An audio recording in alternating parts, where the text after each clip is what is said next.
Buenas tardes, buenas noches.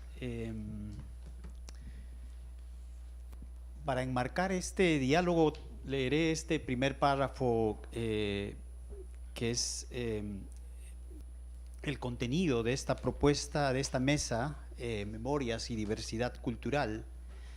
Dice: en los últimos años ha surgido el interés por el tema de la memoria. Les pediré que apaguen sus celulares, ¿no?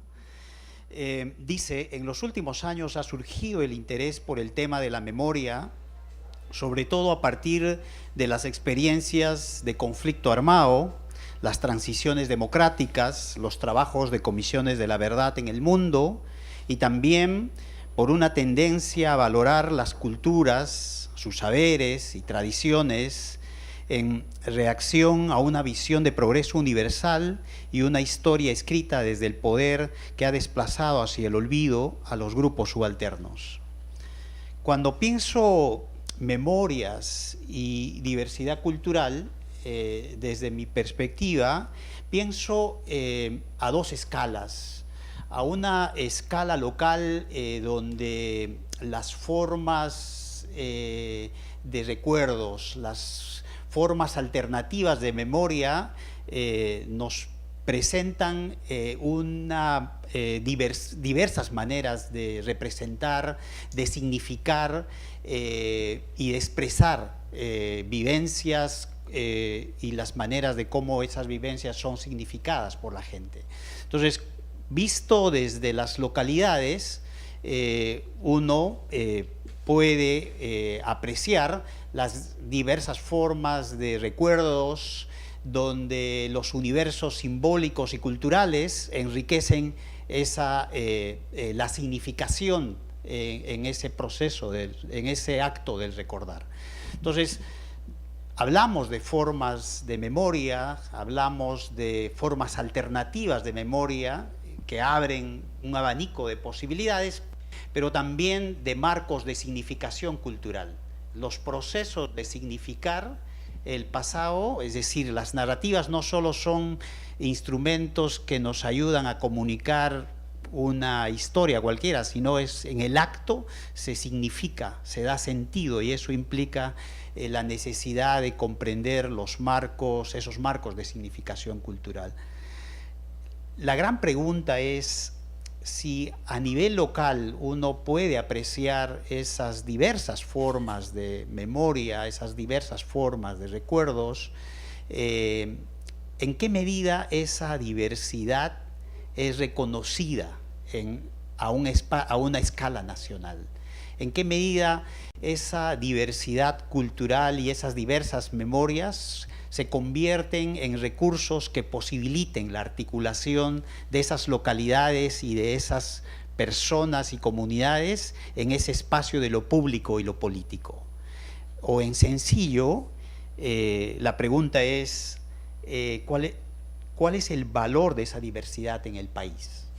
Entonces, uno puede plantear este diálogo, esta primera pregunta, a dos escalas: a una escala local donde yo como antropólogo, historiador, puedo apreciar, pero en qué medida esa diversidad es un recurso que posibilita la articulación, o en qué medida esa diversidad es reconocida en el espacio de lo público. Quienes nos acompañan presentarán trabajos, experiencias, donde nos compartirán esa diversidad de memorias, pero una diversidad de memorias que no solo se circunscriben al conflicto armado, sino es una diversidad en términos amplios, tanto espaciales como temporales. La pregunta nuevamente será en qué medida esas memorias dialogan, tanto espacialmente como en términos de una temporalidad que cruza, al menos por el trabajo de Manuel, a lo largo de todo este siglo, ¿no es cierto? Entonces dejo a Manuel para su presentación. ¿Cuánto tiempo? 10 minutos. Bueno, buenas noches a todos. Muchas gracias por la invitación a este conversatorio, al IEP y al Ministerio de Cultura. Voy a hacer una primera entrada para poder reflexionar sobre los temas que ha mencionado Ponciano. Yo trabajo sobre el tema del caucho, ¿no? La época del caucho es una época olvidada, ¿no? En la historia republicana, ¿no? No se enseña en los colegios, se enseña muy poco en las universidades. Basadre, que es el historiador de la República más importante, le dedica, en todos sus tomos, le dedica más o menos media página. Hay otros historiadores que ni siquiera tocan el tema, a pesar que fue un episodio traumático para la nación. La época del caucho se desarrolla desde fines del siglo XIX hasta los años 20 del siglo XX, ¿no? Y se da en la zona del Putumayo, ¿no? Si pueden ver el mapa, que es la frontera con Colombia, y con la frontera con Colombia, ¿no? Toda esa zona es la zona llamada la zona del Putumayo, que en ese tiempo estaba en litigio con el Perú. En ese tiempo pertenecía al Perú de facto, ¿no? El caucho, como sabemos, se utilizó para la naciente industria automotriz, ¿no? Hubo mucha demanda de parte de Europa, de Estados Unidos, y la materia prima, por excelencia, había en otras zonas del mundo, pero la materia prima estaba sobre todo acá en la Amazonía. Y vinieron muchos migrantes de muchas partes del mundo, se hicieron ciudades fastuosas que son en muchos casos inverosímiles, ¿no? Carpentier, el escritor cubano, él decía en el caso de la literatura que los escritores latinoamericanos tenían la difícil tarea de hacer verosímil la realidad latinoamericana, ¿no? Que es totalmente desbordante, impresionante y que fronteriza con este realismo mágico, ¿no? Yo estuve hace 3 semanas en Manaos y Manaos es una cosa impresionante. Imagínense un París del fines del siglo XIX trasplantado por completo en plena selva, ¿no? Igual Iquitos fue un poco más pequeño que Manaos, pero fue una ciudad pequeña. Y todo esto fue gracias a la explotación del caucho, que cobró muchas ingentes riquezas, ¿no? En el contexto histórico, el Perú venía de la crisis de la guerra con Chile, venía a ser un país derrotado militarmente. Entonces la Amazonía, toda la Amazonía, se vio como un espacio por conquistar. Yo tengo la hipótesis de esto de que pasamos de la idea del héroe militar derrotado a la búsqueda de un héroe civil, ¿no? Buscamos un héroe. Y ahí hay 2 figuras. Está la figura de Fitzcarraldo, que es el que lo conocemos más por las películas de Herzog y las novelas, que es en la parte de la Amazonía Sur, y en la Amazonía Norte está el otro varón cauchero, que es Julio César Arana. Ellos 2 son los que trabajan toda esta explotación, ¿no? En estas casas. Lo más documentado es lo que sucedió en el Putumayo. Documentado porque por varios motivos. Uno es por el litigio con Colombia, otro es por la pugna geopolítica entre Estados Unidos y Inglaterra, y otra también por la aparición posterior del Roger Casement, ¿no? Las matanzas que se dan en el Putumayo se dan en toda la cuenca amazónica, es igual, o sea, en muchos casos, en la parte sur con Fitzcarraldo, también se dan matanzas, en la parte del Acre, del Purús, también matanzas, del lado brasileño, matanzas de miles de indígenas, pero no están sumamente registradas. Lo que tenemos registrado es lo del Putumayo, que se calcula entre 30.000 a 40.000 indígenas muertos en un periodo de unos 25 años, ¿no? Estas cifras las tenemos desde los mismos censos de los caucheros, ¿no? O sea, los propios caucheros a inicios del siglo XX estimaban una población alrededor de 40.000 personas, y en los años 16, 17 ya se hablaba solamente de unos 5.000, 6.000, ¿no? Entonces los propios caucheros hicieron su censo y fue una matanza terrible. Estas matanzas, esta serie de matanzas aparecen en la prensa muy pronto, ¿no?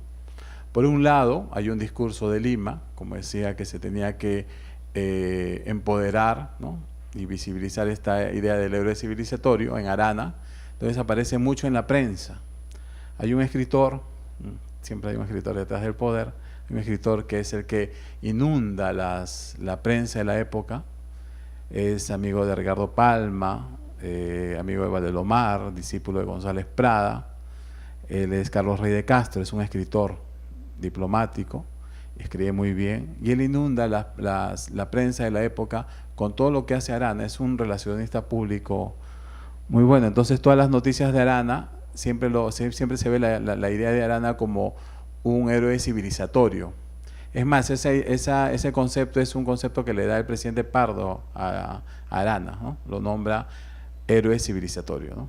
Lo menciona. Y aparece en varios discursos de los presidentes, en los discursos a la nación. Arana aparece en todos esos años como un modelo a seguir, ¿no? El modelo de pionero, ¿no? Habíamos perdido el territorio con Chile y teníamos que ser, por lo menos, desde Lima y la miopía limeña, capaces de conquistar nuestro territorio, ¿no? Entonces, en esa narrativa de la época, el indígena amazónico era considerado un obstáculo para el desarrollo, considerado ahistórico, salvaje, caníbal. Hay muchas narrativas, muchas imágenes sobre el canibalismo de todas estas poblaciones, y al que había que civilizar, ¿no? Pero civilizar de una manera maquillada, ¿no? Que en el fondo era sojuzgar, en el fondo era hacer correrías, matarlos, ¿no? Esclavizarlos, ¿no? Entonces, el Estado funcionó de esa manera en esos primeros años. Hubo un boom, y Iquitos creció a espaldas de Lima, no necesitó nada de Lima, ¿no? Y era tanta fastuosidad que se ve hasta ahora en algunas casonas, pero había tanta fastuosidad que hay cosas, bueno, igual me remito de nuevo a Carpentier, ¿no?, que hay cosas difíciles de creer. Y les comentaba a Ricardo y a Ponciano y a José Carlos, la vez pasada que nos reunimos a conversar, que los caucheros en Iquitos y también en Manaos mandaban lavar su ropa a Liverpool, ¿no? Que es una cosa extraña, ¿no? Si un escritor pusiese eso en una novela, nadie le cree, ¿no? No es verosímil, ¿no? Pero eso pasó y está en los archivos, ¿no? Entonces, y los hijos de los caucheros estaban estudiando en internados en Europa y en universidades europeas. Por eso son muy pocos los amazónicos que participan en el debate de la nación que hay entre la generación del centenario y la generación de los 900, ¿no? En los años 20 no hay amazónicos, ¿no? Salvo Miguelina Costa Cárdenas, que es un personaje interesante, ¿no? Pero bueno, la historia es que mientras hay estas matanzas, se va ensalzando la figura de Arana, y desde Lima, desde la ciudad letrada, no se cree estas denuncias, ¿no? Las primeras denuncias aparecen en 1904, que va un funcionario del Estado peruano, von Hassel, y dice, oye, ya están matando, en el Putumayo ahí están matando a los indios. En 1907 está Saldaña Roca, un periodista loretano, que hace una serie de denuncias en dos periódicos de la zona, que es La Felpa y La Sanción. En 1906, un año antes, que aparece aquí en El Comercio, unas denuncias de un misionero franciscano, no en la zona del Putumayo, sino abajo, en Ulucoyali, diciendo lo mismo, que estaban matando cientos de indígenas por el caucho, ¿no? Entonces, como ya escaseaba la mano de obra, lo que hicieron fue esclavizar a poblaciones, ¿no?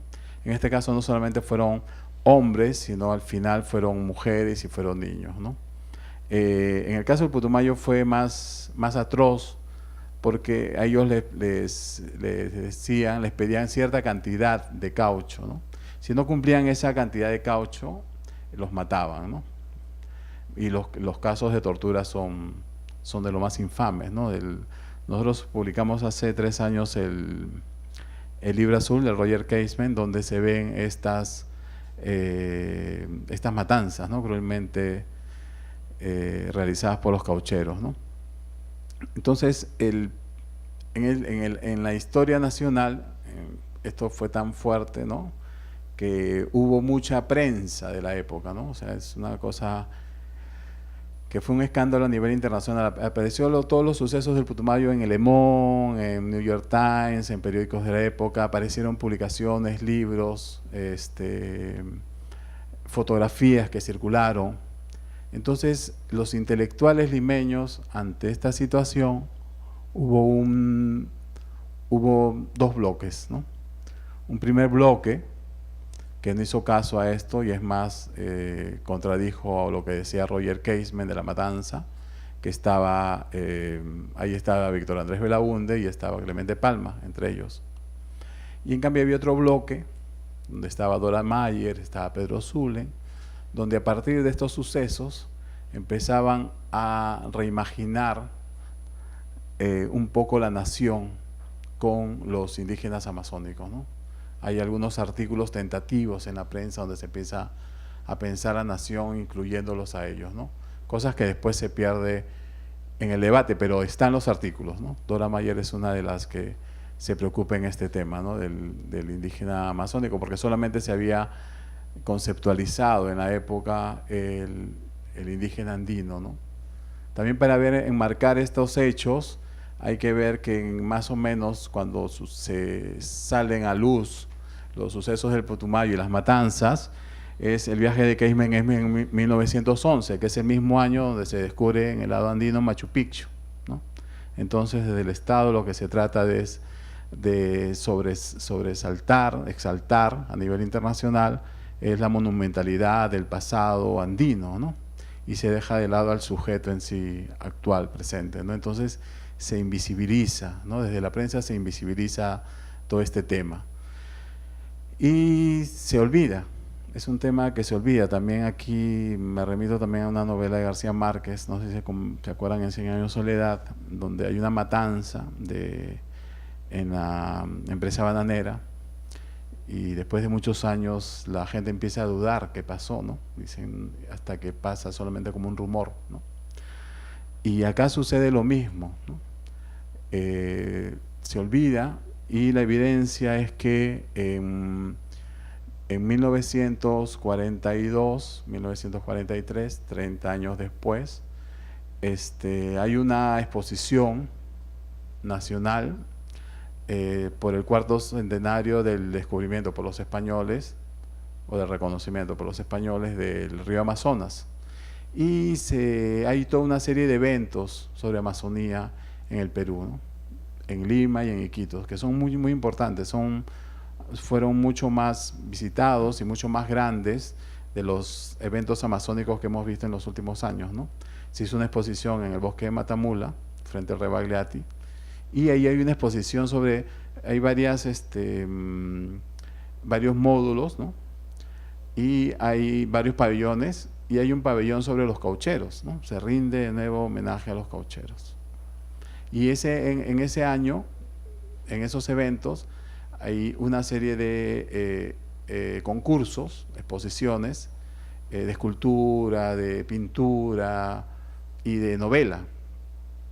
Y es interesante la novela. Yo siempre me he preguntado sobre la novela que gana ese premio, que es la novela emblemática hasta ahora amazónica, que es Sangama, de Hernández, y la premian como la novela, ¿no? Es una novela, tengo la primera edición, y en esa novela, ¿cómo hace el escritor, qué artilugio narrativo utiliza para negar lo sucedido, ¿no? Para negar estas muertes, ¿no? Y la trama narrativa está ubicada en 1895, años antes que sucedan estos luctuosos sucesos, ¿no? Entonces, la memoria del caucho se fue así totalmente en el olvido. El cauchero principal, el autor de estos crímenes, fue Julio César Arana, que es interesante porque después es senador de la República. Después de estos sucesos, él es senador en 1922, y está toda la etapa de Leguía hasta 1930. Él está aquí en Lima. Y se olvida, como digo, se olvida toda esta historia, y él pasa a ser también, se llena de fotografías, de historias, y es un poco el nexo de los periodistas, con la Amazonía, ¿no? Cuando se necesitaba una fotografía, recurrían a Julio César Arana, ¿no? Y no a las historias locales de estos indígenas, ¿no? Pero ¿qué pasó en el Putumayo después? Fue tan traumática la situación de las matanzas que ahí no se puede hablar de diezmar, ¿no? Sino es al revés, se quedó solamente el 10%, fue lo más traumático, ¿no?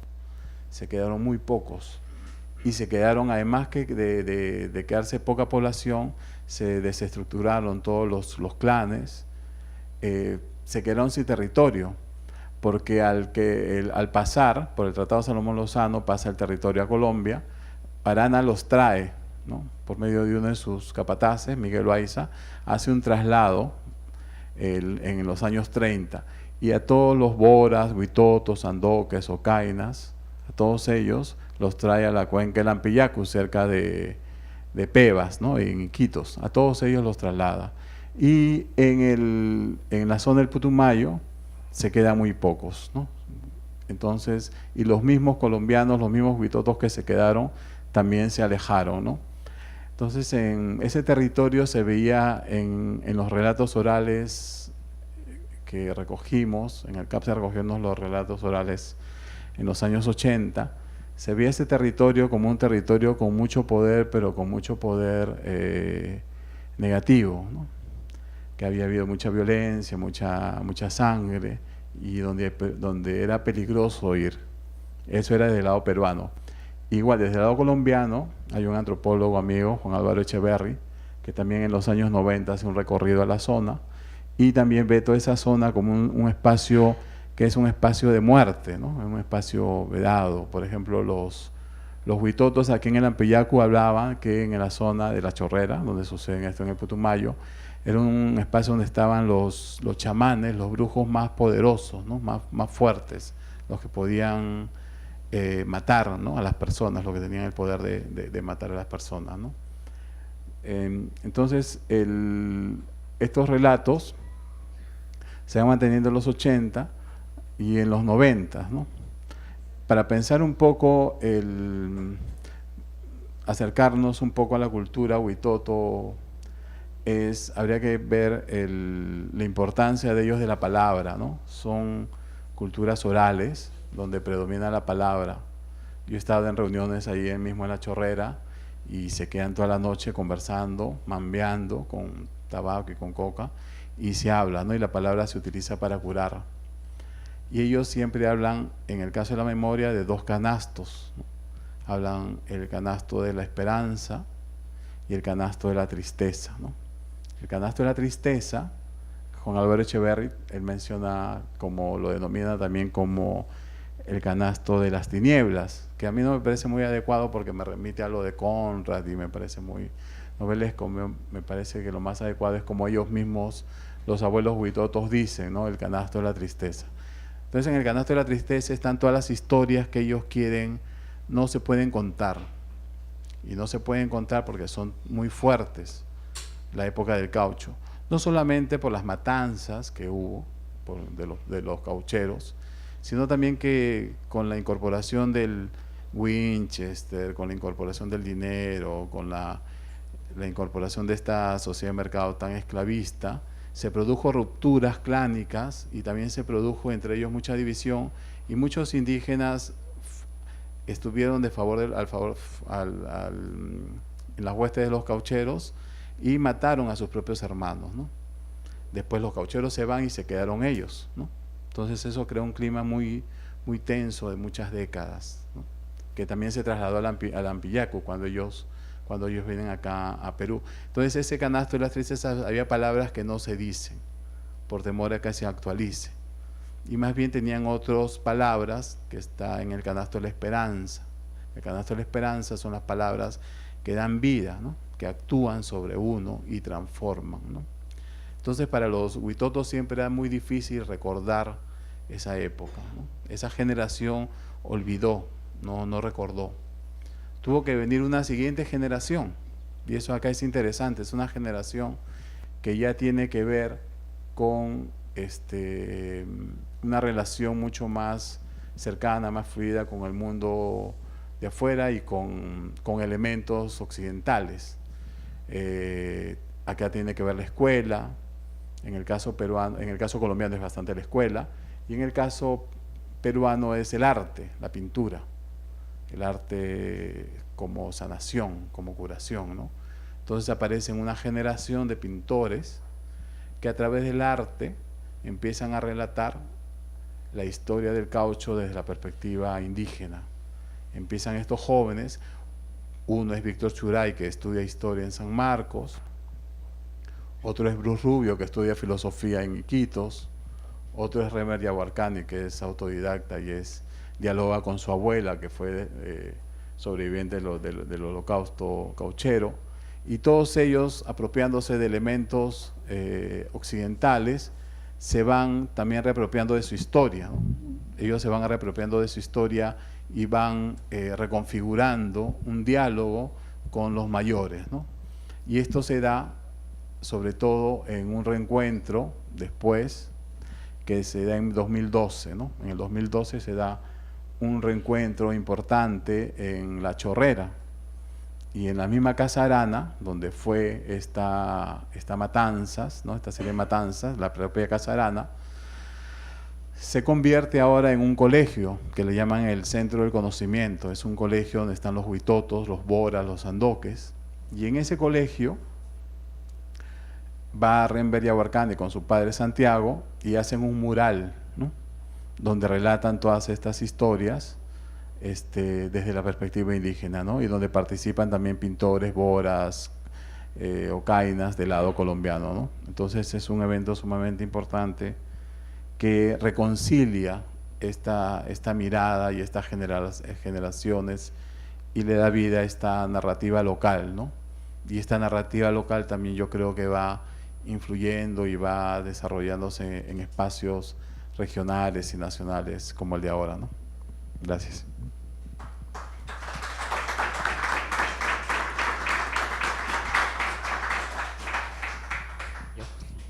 Buenas noches.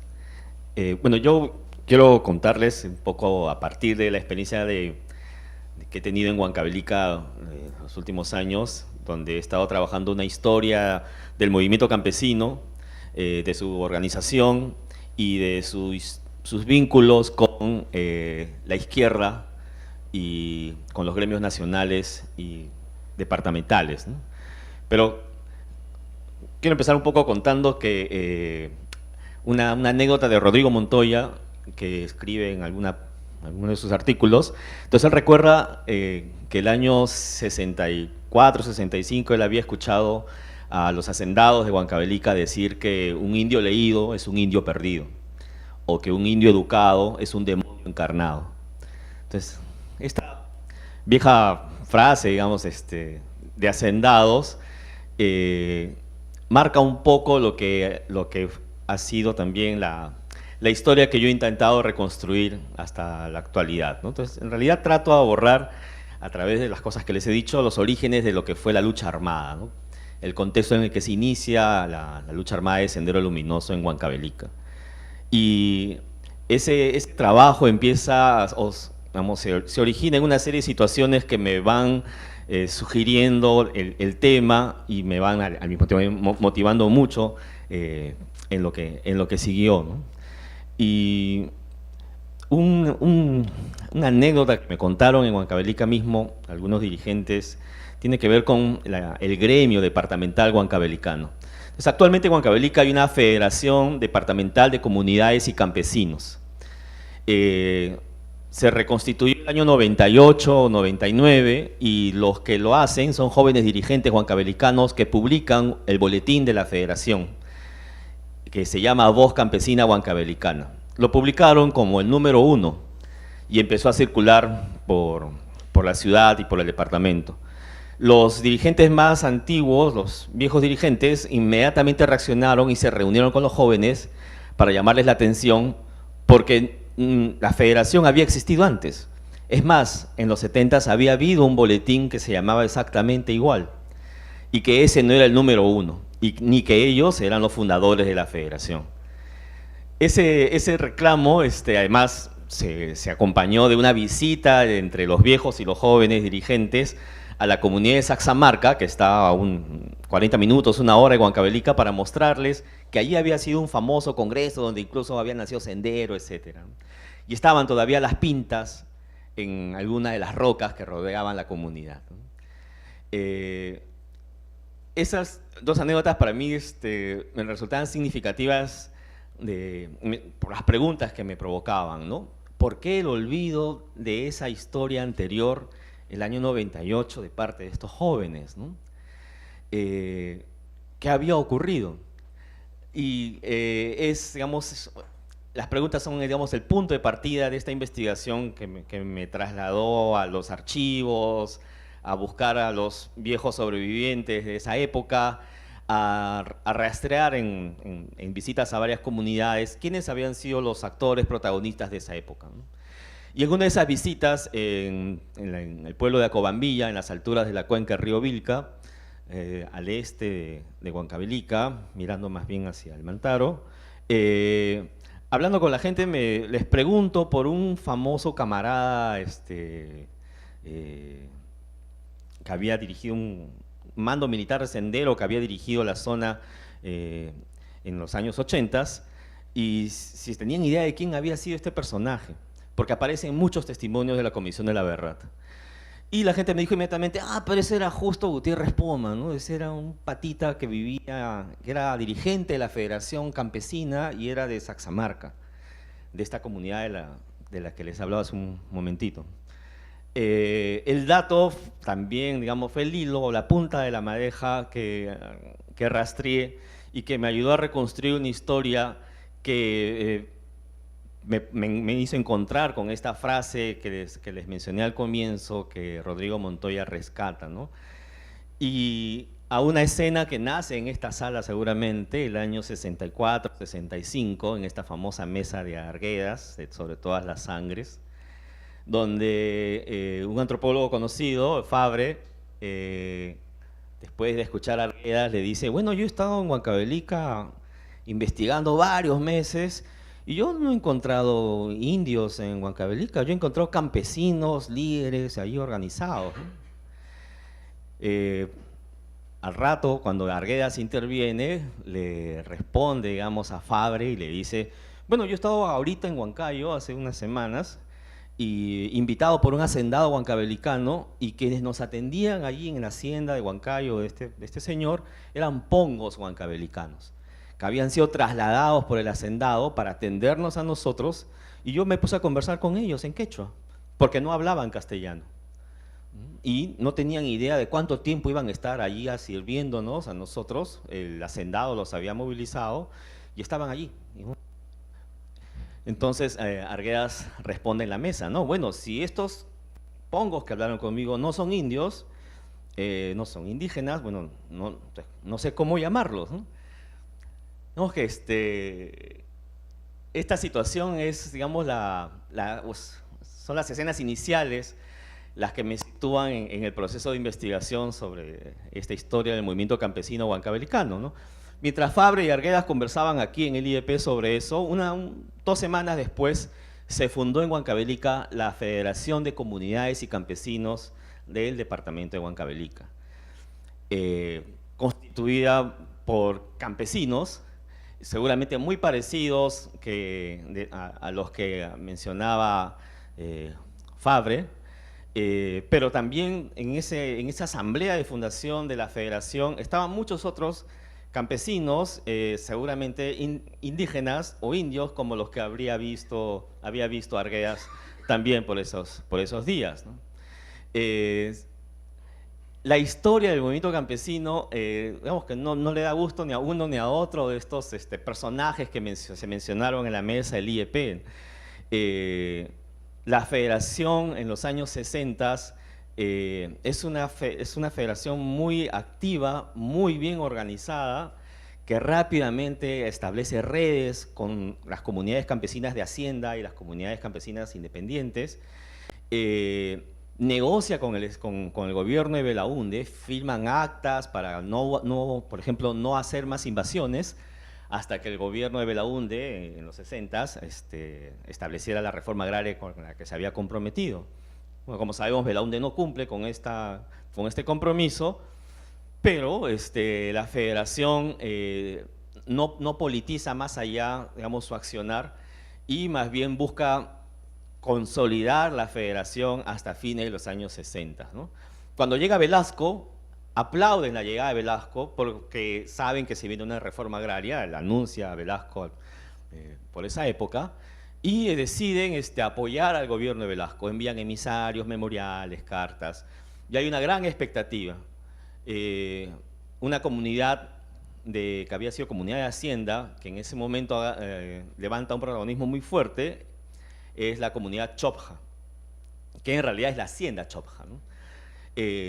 Los campesinos indígenas, llamémoslo así, de esta antigua hacienda, se organizan muy rápidamente y reúnen alrededor suyo una serie de anexos y pueblos que los convierte rápidamente en una zona muy activa, muy organizada y muy fuerte.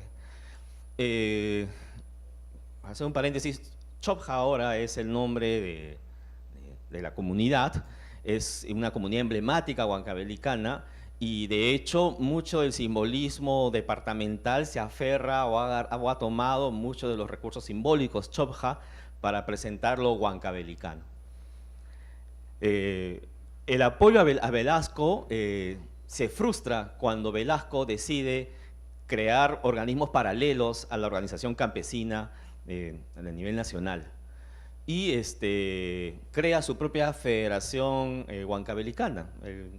La dictadura velasquista crea su propia organización y deja de lado la FEDECH, como le llamaré así, la FEDECH, la Federación Departamental creada por los campesinos del 65,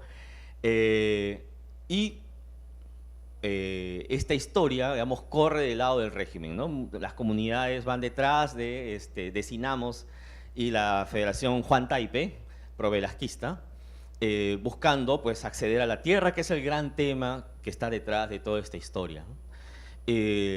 La FEDECH, fundada en el 65, pierde rápidamente sintonía con las organizaciones comunales, en parte porque también decaen sus vínculos políticos que les habían impulsado muchísimo en los años 60 y comienzos de los 70, ¿no?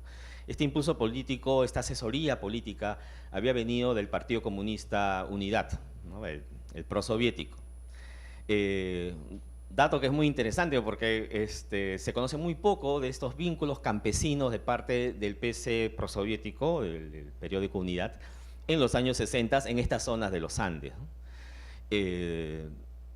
Sin embargo, bueno, como les contaba, con Velasco, el PC, el Partido Comunista, pierde influencia sobre la federación y le cede el espacio a los nuevos actores de la izquierda que comienzan a incursionar en Huancavelica, siguiendo el curso de la gran nave que es el Sinamos.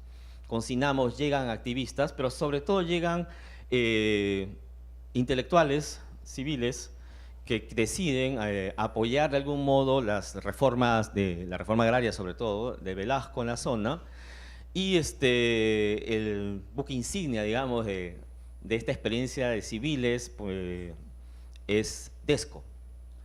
Es que es una ONG bastante conocida. DESCO se ha fundado también en el 65 y abren una oficina en Huancavelica. La gente que conformaba DESCO estaba hecha, digamos, la gente que estaba en DESCO venía de muchos grupos de izquierda de la época.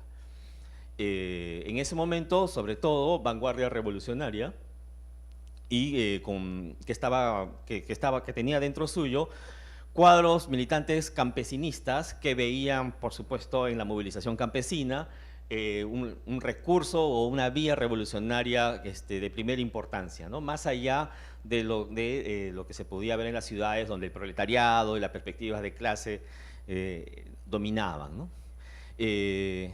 Entre estas personas que estaban militando en Vanguardia Revolucionaria y eran funcionarios de DESCO y trabajaban en Huancavelica, estos campesinistas rápidamente se abren de Vanguardia y forman un ala más radical, definitivamente campesinista, que se llamó Vanguardia Revolucionaria Proletario Comunista.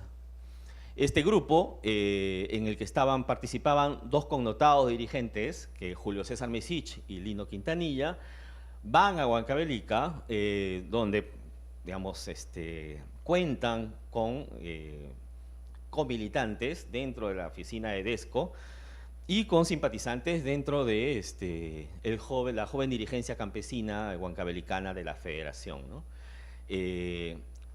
Refuerzan la competencia contra la Federación pro-velasquista y deciden que van a revitalizar la Federación Campesina Huancabelicana.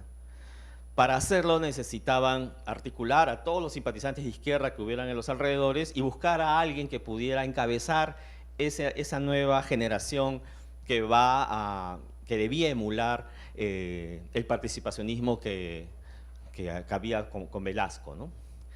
Y es en ese momento cuando aparece un personaje que digamos, es uno de los ejes del trabajo que he estado haciendo, ¿no? Que su nombre es Justo Gutiérrez Poma, es un desaparecido.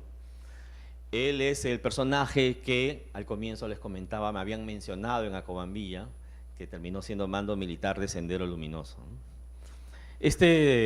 Justo Gutiérrez, que era un joven de 26, 25 años, era oriundo de Saxamarca, de esta comunidad, era comunero. Su familia, varios miembros de su familia habían sido fundadores de la Federación Departamental de Comunidades y Campesinos, el año 65, y era un personaje singular tal como me han contado la gente de DESCO y mucha gente que vive aún todavía en Huancavelica. Era un personaje bastante inquieto en términos intelectuales, muy sensible respecto a las cosas políticas, y los otros datos biográficos de él que son muy sugerentes es que, digamos, motivado por esta sensibilidad y esta inquietud intelectual, en un primer momento él participa del proceso de reforma agraria del lado de Velasco. Él es un actor de la JRP, que es la Juventud Revolucionaria del Perú, que era el brazo, digamos, juvenil del CINAMOS. En esta organización, o a través de esta organización, como un promotor rural, Justo Gutiérrez recorre, digamos, Huancavelica, las comunidades, las haciendas, promoviendo la reforma agraria. Cuando el régimen de Velasco da una vuelta de tuerca y asume Morales Bermúdez el mando y se comienza a derechizar, digamos, la dictadura y a abandonar el proceso de reformas, Gutiérrez Poma se aleja de CINAMOS y se acerca a sus adláteres generacionales de la izquierda. Es cuando se encuentra con DESCO, cuando se encuentra con la gente, con los campesinistas de Vanguardia Revolucionaria Proletario Comunista, y es muy probable que no es muy probable, se llega a conocer con Lino Quintanilla y con Julio César Mesich, que, como les contaba, van recorriendo toda la zona buscando gente que captar, ¿no? En los años 70, Sendero Luminoso prácticamente no existe en Huancavelica, ¿no? Son algunos cuadros aislados, sin mayores recursos para, digamos, protagonizar el proceso social de Huancavelica, que, como el resto del país, estaba muy marcado por la protesta, el desencanto frente al proceso de reformas que se derrumbaba como un castillo de naipes, ¿no? El vínculo que consigue hacer Justo Gutiérrez cuando es elegido secretario general de la Federación Campesina Huancavelicana es un vínculo clave, porque de pronto lo catapulta a Lima y lo catapulta a otros lugares del país como secretario general de la Federación Campesina. Llega a participar en reuniones del directivo de la Confederación Campesina del Perú, y en esa socialización, digamos, que hace en la dirigencia nacional de la CCP, conoce a otros cuadros vanguardistas, entre ellos Félix Calderón, que era otro dirigente conocido de Cajamarca, militante de Vanguardia Revolucionaria Proletario Comunista, y a una serie de campesinistas radicales con los cuales genera una red social y política y hasta cierto punto ideológica, ¿no? En esta transición, que estamos ya hacia el año 78, 79, mucho del desencanto que hay respecto a la afinidad que comienza a encontrar a la izquierda con la legalidad, muchos de esos encantos se traducen en la búsqueda de opciones que fuesen realmente revolucionarias y que estén encaminadas hacia la lucha armada. Mesich y Quintanilla lideran un poco ese proceso, rompen con vanguardia revolucionaria y buscan vínculos en sectores que expresaran mejor ese mensaje o esa vía revolucionaria. El grupo, por supuesto, que estaba organizándose en eso era Sendero Luminoso, ¿no? El Partido Comunista del Perú, Sendero Luminoso, como se le suele llamar. Y es muy probable que Justo Gutiérrez haya sido arrastrado en este proceso. Lo que siempre me ha llamado la atención, bueno, me llama la atención en el personaje Justo, es que él era un indianista. Era alguien que reivindicaba con mucha fuerza su identidad quechua, la comunidad campesina. Para él era un referente fundamental para cualquier revolución que pudiese haber en el Perú. No se podía hacer la lucha armada si no se contaba con la comunidad campesina. Para eso él, por ejemplo, demandaba mucho que se expulsara a las autoridades del Estado, ¿no? Todas las autoridades del Estado debían ser expulsadas de las comunidades y debían quedarse las autoridades netas de la comunidad campesina, ¿no? Reivindicaba mucho, digamos, los héroes indianistas, Tupac Amaru, en fin,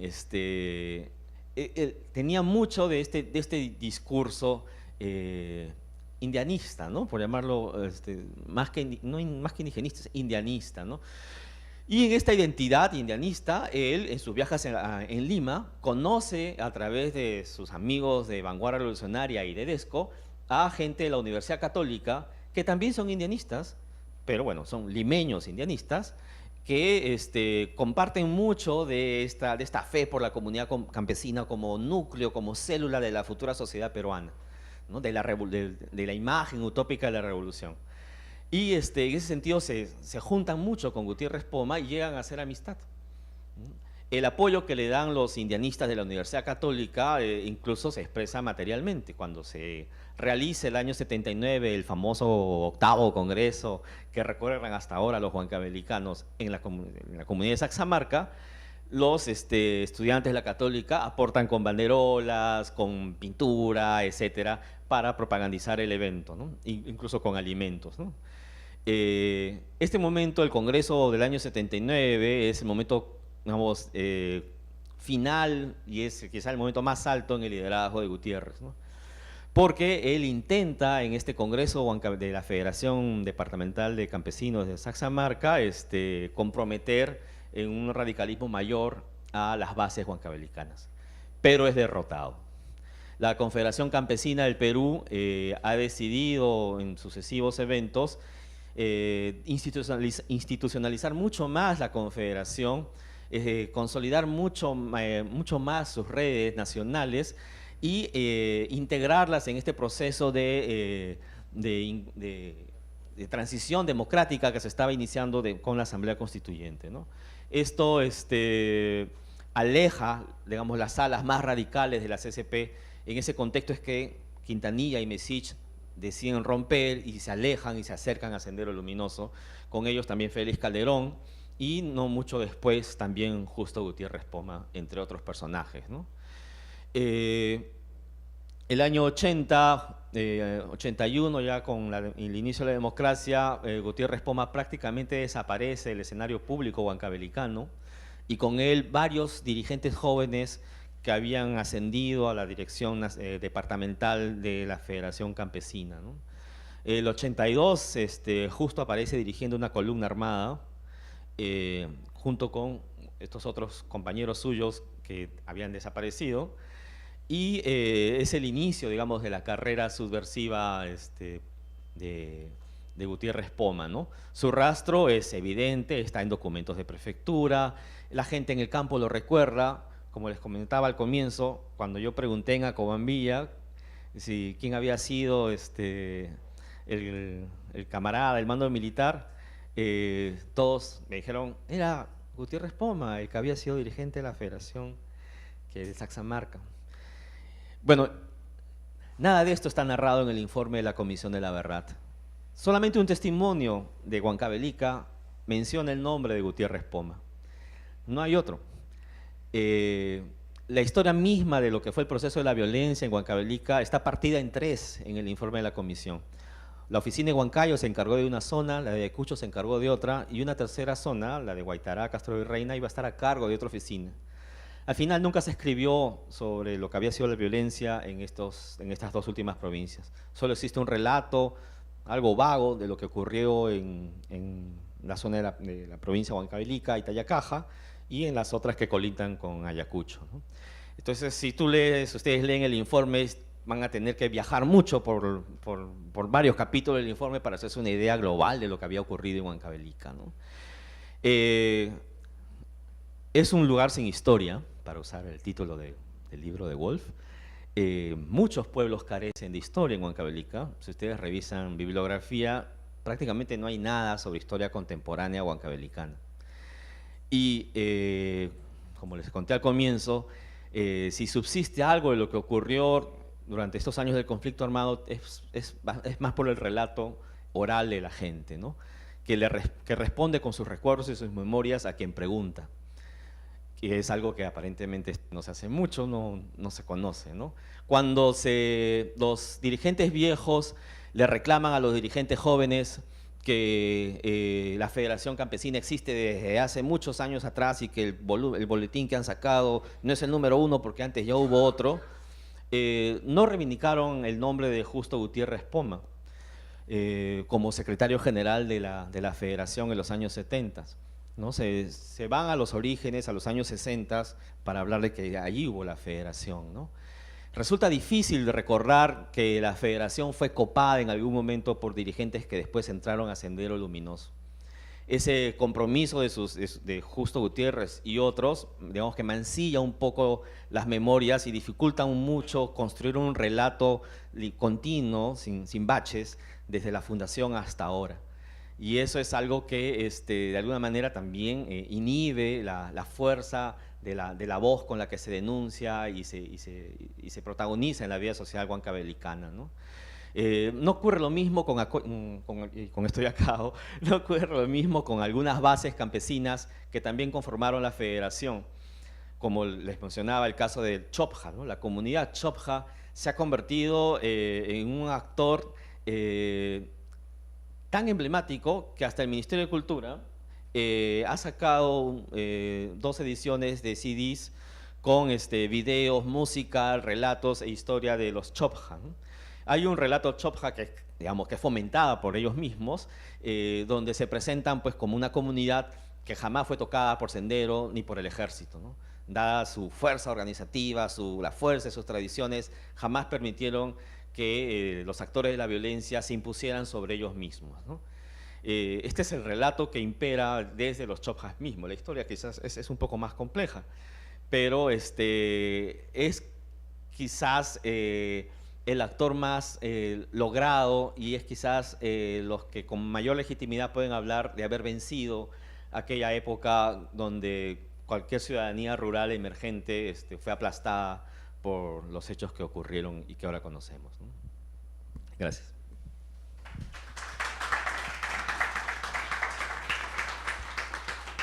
Bueno, gracias a Manuel y Ricardo. En verdad, uno podría escuchar, y Ricardo es un contador de historias y es imparable, ¿no? Hay algo, uno podría hacer paralelismos cuando uno lo escucha a Manuel de estas historias de horror, de olvido. Lo mismo señalaba Ricardo con estos pueblos sin historia, ¿no? Historias que tienen una densidad en sí mismas, pero a la vez son poco reconocidas o no son del todo reconocidas en otros ámbitos de la esfera, de las escalas del análisis de lo local, nacional, regional, en fin. Cuando uno piensa en la historia del Perú, ya Cecilia Méndez, que trabaja el tema de las guerras civiles, plantea el tema de los silencios. ¿Qué historias quedan en el silencio? ¿Qué historias terminan siendo incorporadas como parte de nuestra historia?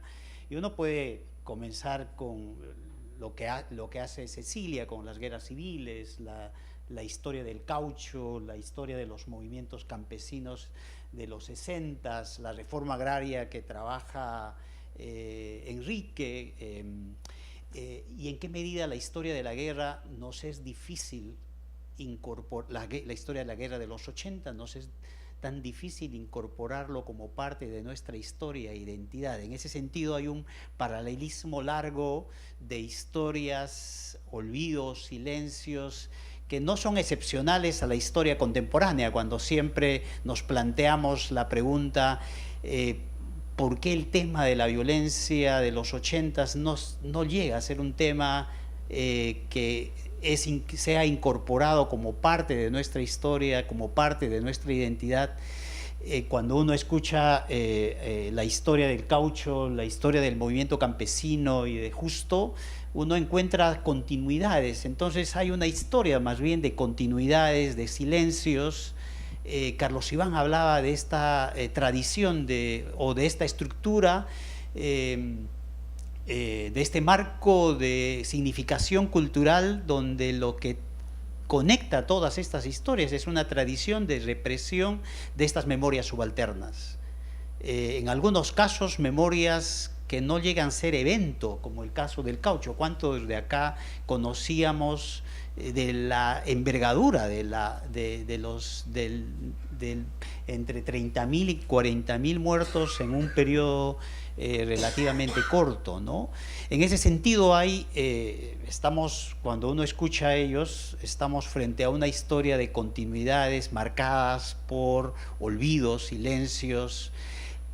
Sin embargo, a la vez, cuando uno escucha a Ricardo, esa densidad de esas historias locales nos muestran que a un nivel o a una escala nacional es olvido, silencio, pero a un nivel mucho más local hay una densidad de historias que condensa cada una de estas experiencias, ¿no? La dinámica es abrir a las preguntas. Entonces están invitados a participar.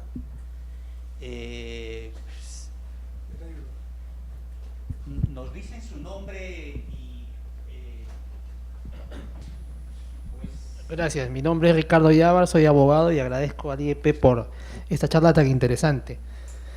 Yo, para comenzar, tengo algunas observaciones a lo que acabo de escuchar y espero se me permita expresarlas de la manera más educada posible, ¿no?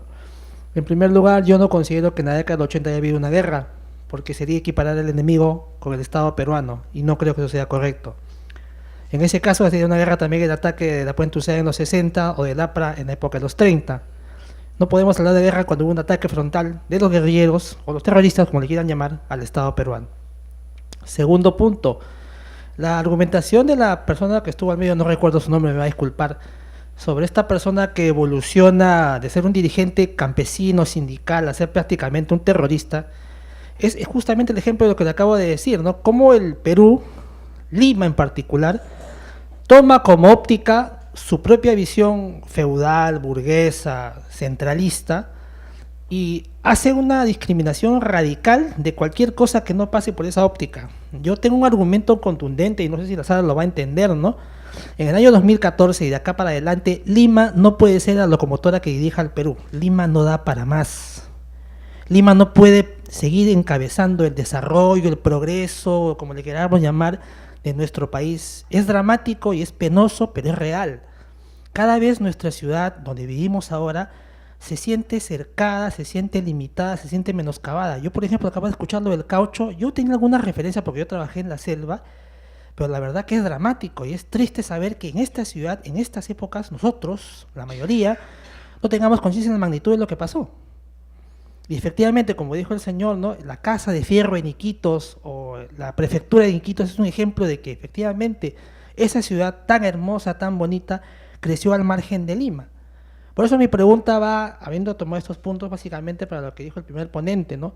¿Cómo nos explica usted a nosotros que antes y después inclusive haya habido movimientos separatistas en Loreto?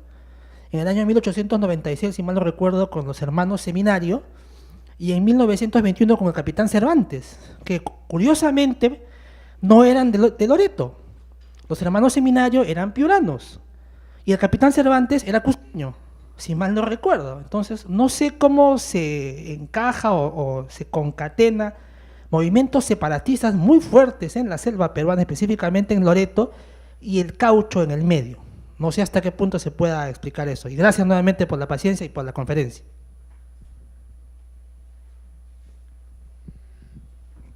Buenas noches, mi nombre es Enrique Mayer, soy un antropólogo. Quisiera felicitar a los dos ponentes por traer historias que no se conocen, pero sí se saben, ¿no?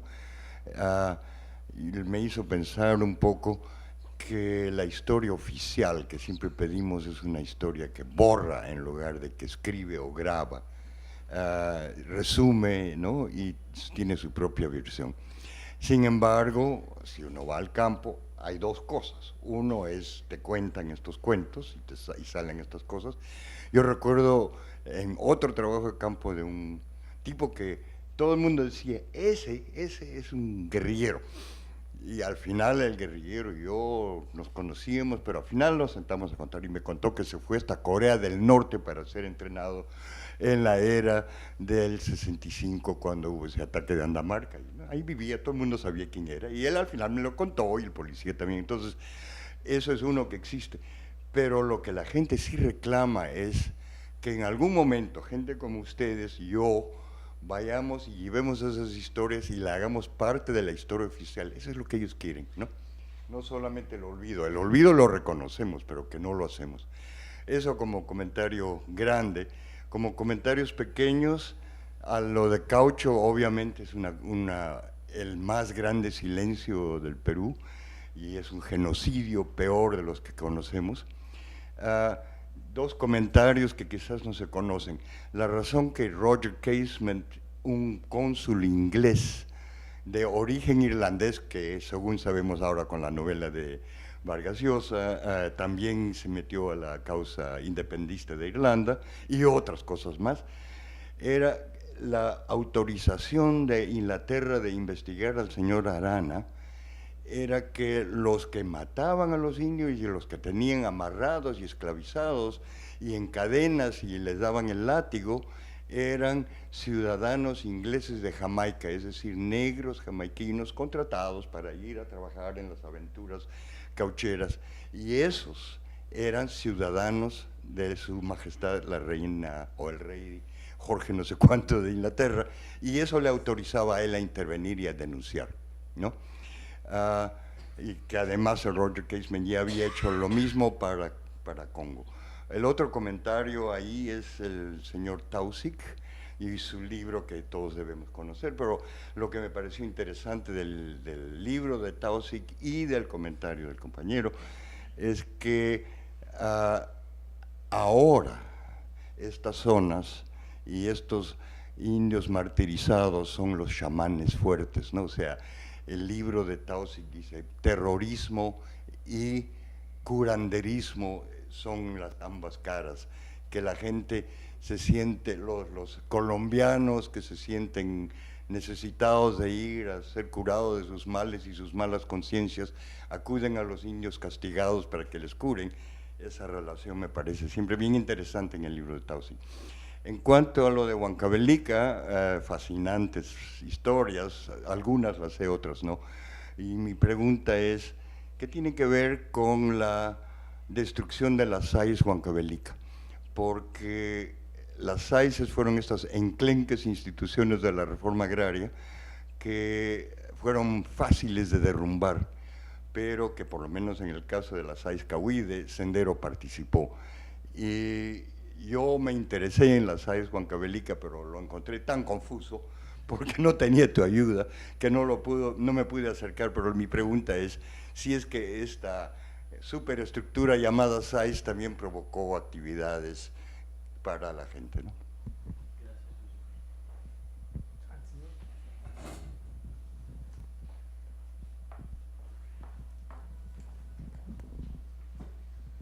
Gracias, buenas noches. Voy a ser breve también ya para que puedan pasar a las otras preguntas o como quiera que sean las respuestas. Cuando Se dice en el informe de la Comisión de la Verdad y Reconciliación, yo no estoy tan imbuido en el informe mismo, ¿no? Lo he releído varias veces, pero quiero saber cómo que es ese inicio de su lucha armada, una guerrilla revolucionaria que propugnaba Sendero Luminoso, lo hizo en varias partes del país, solamente arrancó en Ayacucho, lo hizo en varias partes del país al mismo tiempo en los 80, en el año 80 que dice que empezó, ¿no?, en el mes de mayo o algo así. Eso es, y me parece que eso es lo que estamos perdiendo, ¿no? Cuando pasó la pregunta que por qué no se hace una vinculación, ¿no? Se trae a la historia este movimiento, esta rebelión, ¿no?, estas regiones, y lo del Sendero no es el mismo, pues, porque ellos están rompiendo con el Partido Comunista en lo que ellos se originaban, ¿no? O sea, su corazón, su mata, ¿no?, de donde ellos se originaban, del 65, ¿no?, digamos, del 70. Ellos quieren romper, ¿no? Es diferente, ¿no?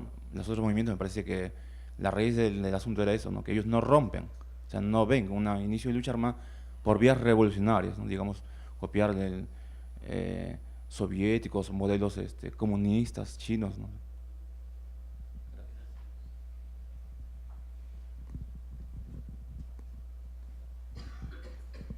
Gracias, muy buenas noches y gracias por alcanzarnos tanta información.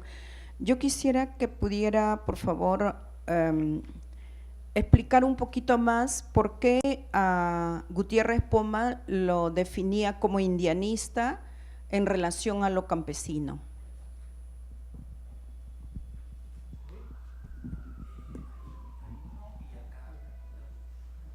Buenas noches, Hans Cuadros, bachiller en Derecho. Mi pregunta es, ¿qué tanto puede influenciar, digamos, el pensamiento de un líder, o sea, el pensamiento político de un líder a una comunidad campesina en tanto tienen, digamos, un distinto universo cultural? Por ejemplo, el tema de las influencias de la izquierda y de las ideas que traen algunos líderes políticos, si van de la mano con el ideal comunitario, cultural, o si en realidad se superpone sobre ella, o cómo se relacionan en realidad y cómo se desarrollan, digamos, cómo es esa dinámica.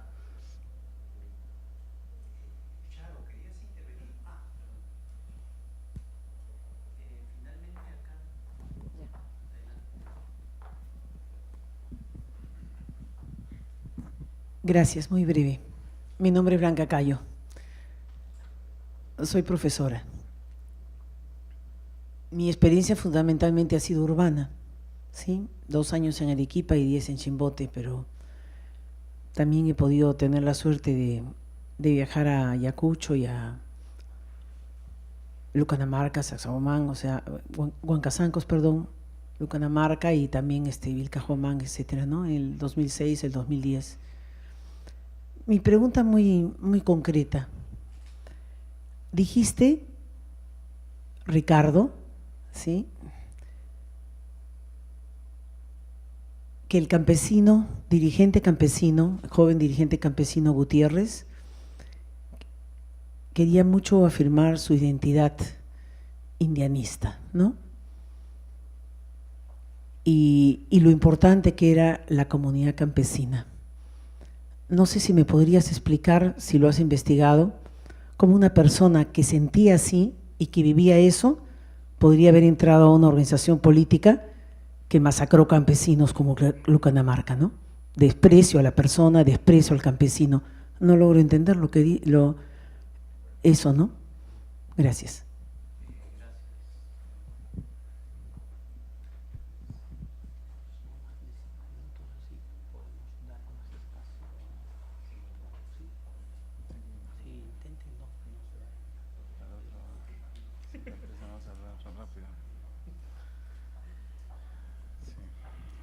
A ver, voy a tratar de ser breve. Las preguntas son interesantes. A ver, en el caso de los movimientos federalistas, que decía el amigo del movimiento federalistas de Loreto, se tiene que entender, son 2 coyunturas diferentes. Una es antes del caucho, antes de los escándalos del Putumayo, 1896, y Loreto se quiere separar de Perú. ¿Por qué? Porque no hay la ayuda necesaria de Lima, no recibe nada de Lima, más bien tiene carga fiscal, y la relación económica que tiene, y hasta geográficamente natural, es con Brasil. La relación que tiene Iquitos es Manaos, Belém do Pará, y de ahí va a Europa, ¿no? Entonces hay un circuito comercial que está totalmente alejado de la élite limeña. No hay ninguna manera de que el gobierno peruano no llega a tener un control efectivo del territorio. Y este movimiento separatista, este movimiento federalista, se ve claramente esgrimido en una novela que yo siempre recomiendo leer, que es una novela de 1905 de Dávalos y Lizón, que se llama La ciudad de los reyes. Y en La ciudad de los reyes es interesante la novela porque aparece, yo creo que es la primera novela donde aparece la Amazonía, ¿no? En el siglo XIX hay cuentos un cuento de Clorinda Mato y por ahí otra cosa más, pero como novela, la primera vez que aparece la Amazonía en la narrativa peruana es en La ciudad de los reyes. Y aparecen unos loretanos que vienen a hablar con un ministro primero y después quieren hablar con el presidente para expresarle la preocupación que tienen por la dejadez del Estado en cuanto a los problemas que tiene la selva, ¿no? Por un lado la poca participación estatal y después el problema que tienen con los brasileños, que cada vez se apoderan más del territorio, ¿no? Este movimiento federalista fracasó, hay un trabajo muy importante de la historiadora Frederica Barclay al respecto. Hay un libro que lo publicó el IFEA hace unos años, que se ven todos los entretelones que hay de este movimiento, ¿no? En cambio, el movimiento de Cervantes, el movimiento del 21, ya responde a la crisis del caucho, ¿no? La crisis del caucho se da a partir de 1914 por la Guerra Mundial I, y después es porque los ingleses llevan las plantaciones del caucho, empiezan a plantar caucho en Indonesia, en el sudeste asiático, ¿no?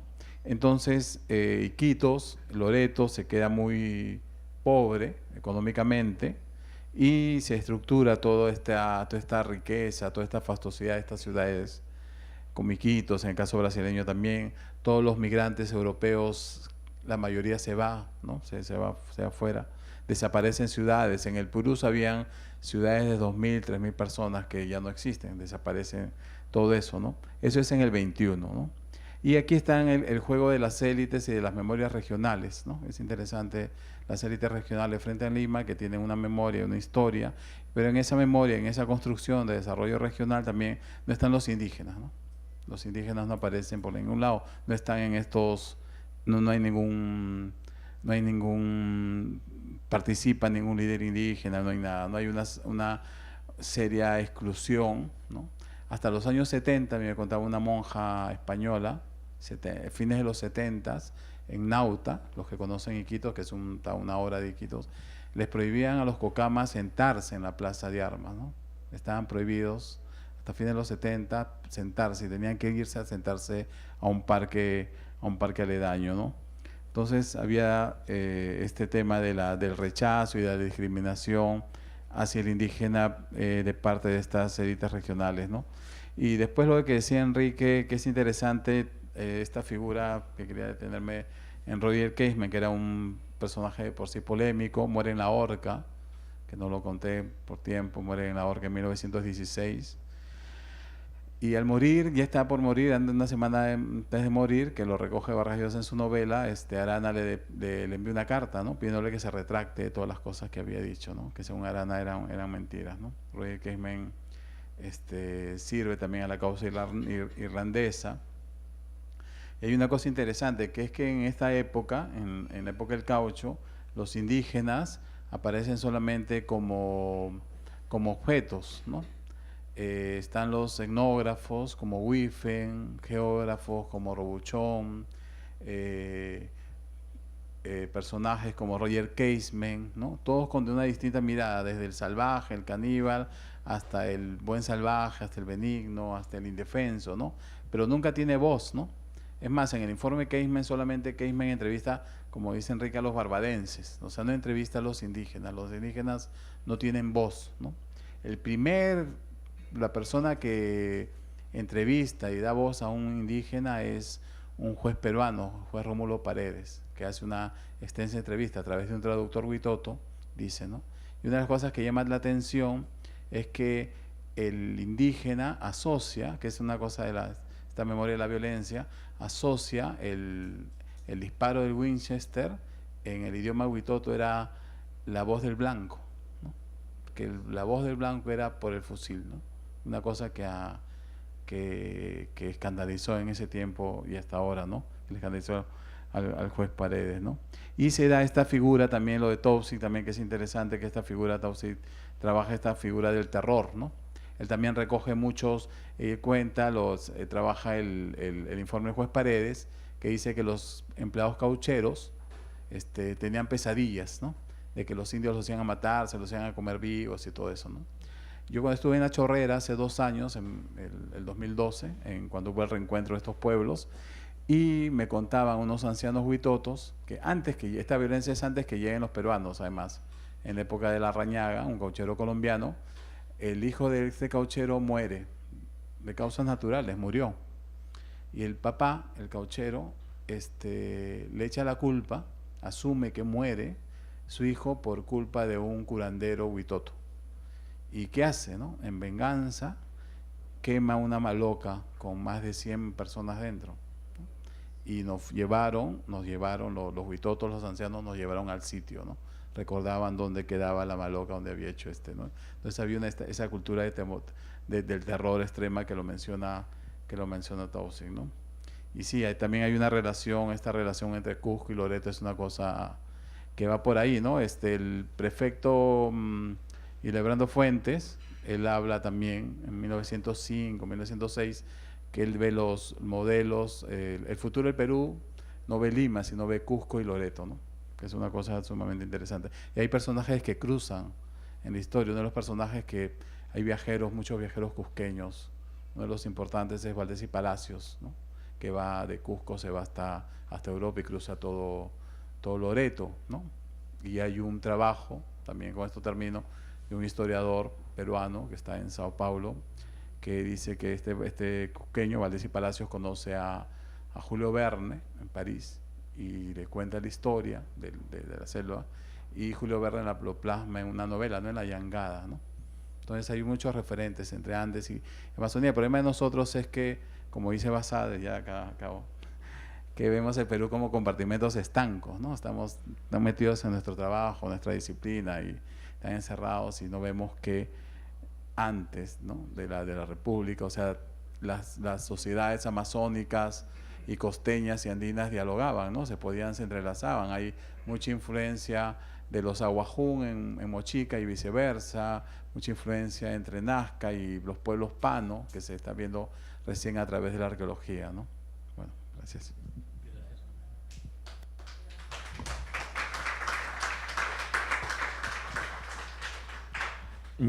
Ya, voy a tratar de hacer breve.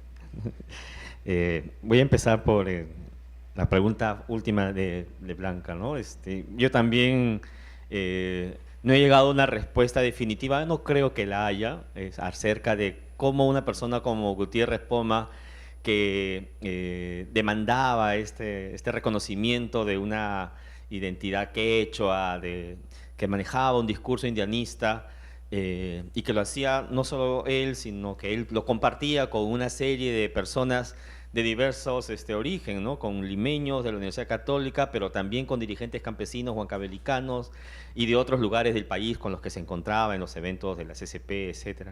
¿Cómo es que él da el salto a Sendero, ¿no? Algo que marca mucho la experiencia del izquierdismo radical de los años 60, 70 y 70 particularmente, es la historia de violencia que ejerce el Estado contra la protesta social, contra la movilización social de la época, ¿no? Mirando los documentos internos de los partidos, los documentos internos de la CSP, los discursos que manejaban los dirigentes como Lino y otros, uno percibe que como que van acumulando vez tras vez violencia tras violencia ejercida por el Estado, ¿no? Aunque no hubo una cantidad de muertos inmensa entre el campesinado en los años 70, cada hecho de violencia sumaba una suerte de estado de ánimo y alimentaba una fantasía ideológica muy fuerte acerca de que esto solamente se podía resolver por la vía armada. Y Justo Gutiérrez no escapa a esa percepción. La víspera de que él desaparezca de la escena pública para entrar a la clandestinidad, su hermano menor cae capturado con una célula de saxamarquinos que también ya estaban entrando a Sendero, estaban en una escuela popular, y acto seguido la policía entra a la comunidad de Saxamarca y agarra patadas a todos, golpea a todo el mundo, tiran balas en las casas y por supuesto van a buscar a Justo Gutiérrez a su casa.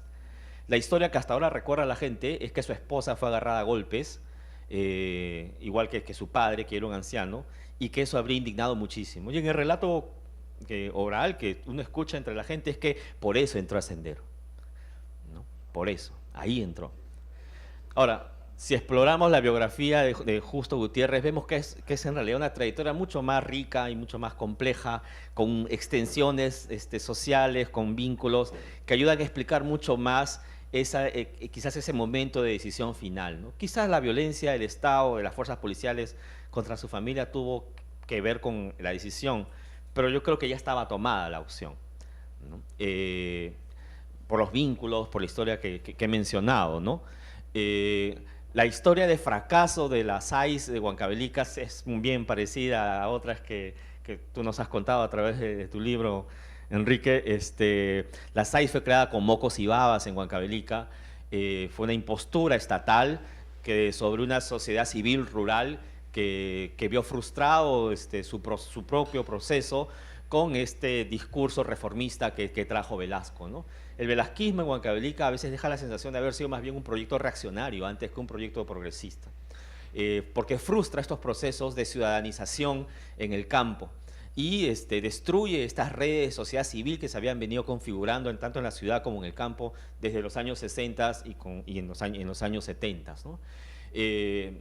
Todo eso crea no solamente un clima de ideas, sino también un clima emocional muy contrapuesto al orden de cosas, y no es extraño que hayan surgido personajes como Justo, personificando un poco este desencuentro de propuestas políticas desde el Estado y lo que ocurría en la sociedad local, ¿no? El otro siguiente proyecto reaccionario, para seguir usando la palabra, son los proyectos armados, ¿no? O sea, Sendero Luminoso termina de destruir a esa sociedad civil rural que se había venido configurando desde 2 décadas antes, ¿no? Comienza a asesinar dirigentes. Justo Gutiérrez asesina dirigentes de su propia comunidad, además. Se convierte efectivamente en un asesino de campesinos, junto con las otras gentes que entran a militar con él, y el arraigo campesino de Sendero es bien ilusorio, prácticamente no existió. Las 2 o 3 comunidades que llegan a tener algún tipo de simpatía con Justo Gutiérrez en el año 81, 82, rápidamente se dan vuelta y delatan a todos los que participan en las redes de Sendero para que la policía los capture, y además piden a las autoridades que los capturen ya antes de que entren las Fuerzas Armadas. Pero bueno, todo esto es en vano. Cuando entran las Fuerzas Armadas, arrasan con todo. Todos los dirigentes campesinos que se organizan y nacen en los años 70 y 60 son perseguidos, y la federación desaparece prácticamente hasta el año 98. De allí el gran silencio que surge alrededor de esta historia previa de los 70s y 60s, ¿no? Después de Sendero también entra el MRTA en algún momento, hasta el PUN quiere tener un brazo armado en Huancavelica. Es una historia que todavía está por explorar y hay que investigar más, ¿no? Y bueno, el liderazgo, el mismo Justo Gutiérrez ve mellado su propio liderazgo y protagonismo logrado en los años 70, ¿no? Ya con esto cierro, que esto ya lo he contado acá a mis amigos, ¿no? Justo es visto por última vez en Lima. Viene huyendo de Huancavelica, donde se ha confrontado con la gente de Sendero, echándole en cara el destrozo que ha habido en la sociedad campesina, en las comunidades campesinas, por la represión y por el mismo Sendero, ¿no? Lo que provoca esta suerte de reacción de parte de Gutiérrez contra Sendero, no hay mucho de dónde agarrarse, ¿no? pero él aparece en casa de familiares en Lima, donde cuenta esta historia, muestra las heridas de bala que tiene, que ha ganado, digamos, en su camino con Sendero. Toda su columna ha sido exterminada por el ejército el año 85. También otra columna suya es destruida el año 84 en la zona de Acobambilla. Entonces, aparentemente es un tipo que está frustrado, ¿no? Lo que cuenta la persona que llega a hablar con él es que en Sendero a él ya lo veían en la otra colina, o sea, ya en la oposición, ¿no? Él huye, es tomado prisionero por los mismos senderistas, pero él logra escapar y huye a Lima, ¿no? Para buscar hablar con los dirigentes aquí en la ciudad para arreglar las cosas aquí. Y la última escena es que efectivamente emisarios de Sendero lo van a buscar, donde está reunido con la persona que habla con él por última vez, sale con ellos y nunca más se ha vuelto a saber de Gutiérrez Poma, ¿no? Lo más probable es que esté muerto, ¿no? Sin embargo, en la memoria local todavía hay gente que dice, no, está en Italia, se fue del país, debe estar en Francia, dicen que lo han visto en la selva trabajando, ¿no?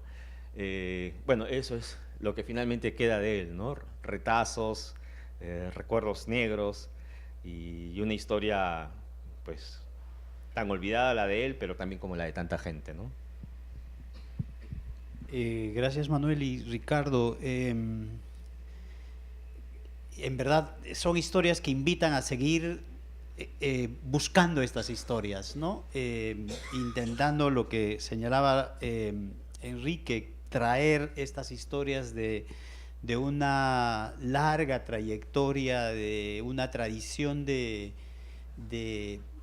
reprimir este tipo de historias dentro de una historia mucho más, dentro de esta historia oficial. La pregunta siempre queda, ¿qué hace que estas historias densas, ricas, complejas, no terminan siendo incorporadas en la historia oficial? ¿En qué medida, usando la expresión de Steve Stern, en qué medida son memorias peligrosas que son una amenaza, que puedan perturbar esta apacible historia que nosotros vamos construyendo como Estado-Nación, ¿no es cierto? Y si se cuenta, pensando en lo que señalaba Manuel, no es que no se cuenta esa historia, solo se cuentan otras historias, y son otras historias la que conocemos y no la historia, por ejemplo, de este genocidio, como ya lo señalaron en relación a las poblaciones indígenas en el Putumayo. ¿Por qué, digamos, no es que no se cuentan, son historias que se cuentan, solo que se cuentan otras historias, se cuentan historias con otros personajes? Y ahí es otro tema que plantea el desafío también, no solo de pensar lo local, sino es esta relación de lo local y lo nacional o lo oficial. ¿Qué hace en qué medida estas historias se permiten, o en qué medida estas historias, en tanto no tienen espacio en lo oficial, terminan siendo también historias que no tienen valor localmente? Foucault habla de esta noción del régimen de conocimiento, ¿no? ¿En qué medida, en tanto son historias que no tienen valor y reconocimiento en esta historia oficial, las nuevas generaciones tampoco van incorporando como parte de su historia, como parte de su memoria? Y ese es probablemente donde se dan estos quiebres, estas fisuras, estas brechas, estos cortes de la posibilidad de transmitir o de dialogar, al menos intergeneracionalmente, estas memorias en las nuevas generaciones. Y ese es el gran desafío. Termino contándoles una historia, un poco para redondear esto, ya que ellos han ido contando historias. Yo también soy historiador. En el lugar de la memoria, nuestra opción ha sido la opción de que es la experiencia desde donde se muestra, desde donde se cuenta. Entonces, el lugar de la memoria recoge un conjunto de historias locales que son historias igualmente olvidadas, que no han tenido y no tienen el reconocimiento dentro de la historia. Uno de los casos es una comunidad que este mes, el siguiente mes, conmemora 30 años de esa masacre. Es Putis. Putis en 1984 fue una de las matanzas más grandes. Entonces, desde el lugar de la memoria, curatorialmente, nuestro énfasis ha estado en tratar de darle lugar a esa experiencia, la denuncia, la exhumación a través de imágenes, la exhibición de prendas y el entierro. El entierro, las imágenes son poderosas. Esa era la propuesta, con algunas entrevistas a algunos dirigentes, esa es la propuesta que nosotros proponíamos desde el lugar de la memoria. Luego de esa, tuvimos una reunión con las autoridades de Putis para contarle cómo iba a ser mostrada desde nuestra perspectiva curatorial la historia. Y los dirigentes nos escucharon atentos, estuvieron contentos de que su historia lograra esa visibilidad. Sin embargo, no estaban satisfechos con la historia que nosotros estábamos intentando representar en el lugar de la memoria. ¿Y cuál era la historia que ellos querían contar? ¿Cuál era la historia que ellos quieren que se cuente en el lugar de la memoria? Sí, la historia de la violencia y de esa masacre, pero estaban insatisfechos, querían que se contara su historia de logros. Y su historia de logros era alcanzar, digamos, todo el esfuerzo de una historia de luchas, de trayectorias distintas, de recuperación, de restablecimiento del sentido de comunidad, de convivencia y de humanidad, pero sobre todo su gran proyecto de convertirse distrito. Si Uchurajay llegó a ser distrito, para ellos están en el proyecto de conseguir ser distrito, y entonces nos ven al LUM como un espacio, como una palanca para poder lograr alcanzar ese objetivo, ¿no? Digo esto por una razón. Entonces hay, por un lado, sí hay esta densidad, hay una riqueza de estas formas de memoria, formas alternativas de cómo la gente recuerda, y una riqueza de expresiones culturales, artísticas que uno puede encontrar en los lugares. Sin embargo, cuando se le pide cómo quieren que sea contada su historia, ellos también forman parte de esta reproducen este sentido de linealidad que la historia oficial nos propone también como parte de cómo debe ser recordada una historia. En ese sentido, no solo los silencios se construyen activamente desde el Estado, sino en qué medida nosotros y los pueblos también saben que la única manera de entrar en esta historia tiene que ser reproduciendo esa linealidad que termina por invisibilizar esas otras complejidades de la historia que tienen y lo viven en sus localidades, ¿no? Entonces son varios los escenarios ¿con cuál termino? Sé que tiene que cerrar Rocío. Invitamos a Rocío.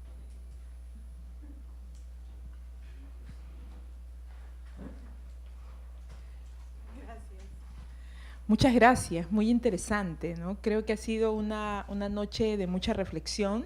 Personalmente me siento muy grata de haber estado aquí y de escucharlos. Y sin duda creo que hay desafíos complejos, ¿no? Esta es una historia de historias locales que no se muestran en una historia aparentemente oficial. Hay olvidos, hay historias que no se conectan desde lo local con lo nacional. Y evidentemente hay todavía necesidad de seguir recuperando una serie de experiencias que han marcado los procesos y las memorias de los peruanos y las peruanas, como por ejemplo en la época del caucho.